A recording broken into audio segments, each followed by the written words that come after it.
আমি 2024 দেশে এসেছিলাম, কারণ আমি যা টাকা ইনকাম করেছিলাম, আমি যাকে বিশ্বাস করেছিলাম আমার বউ, তার নাম স্বপ্না, প্রায় 9,70,000 টাকা নিয়ে পালিয়ে গেছে অন্য কারোর সাথে। কেন দেশে এসেছিলাম?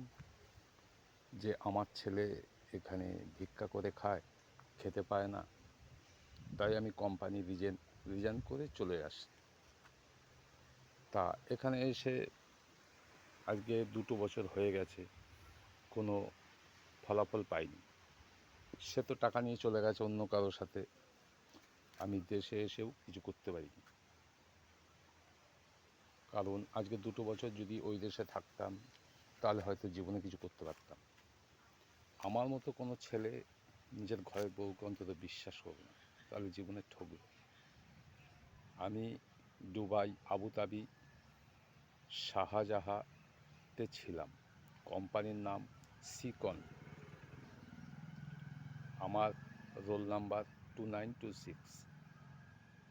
আমি হিন্দু ঘরের ছেলে, পূর্ববঙ্গের বাঙালি। আমার ফোন নাম্বার 2926